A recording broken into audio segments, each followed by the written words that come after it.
बाई मी आलो सम्यकच्या रूमवर, तर नेहमीप्रमाणे सम्यकच्या दरवाजापाशी राहते चपलाचं दुकान.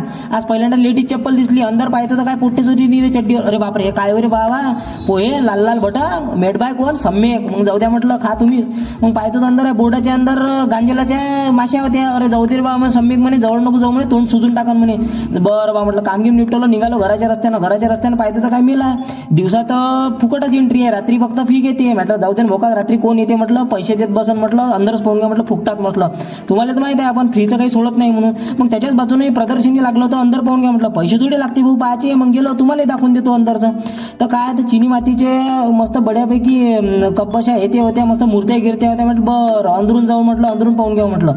अंदरून तर काही आवडलं नाही मला. हा, अंदरून एकच गोष्ट आवडली, ते म्हणजे पापड. त्याच्यात होते लसूण पापड, पंजाबी पापड, मेथी पापड, चना लसूण पापड, बिकानेरी पापड, पोटॅटो पापड. आपण कोणते पापड काढले? फक्त उडदाचे पापड. म्हणून म्हटलं जाऊन पाच जा म्हटलं. चला मग मी चाललो आता.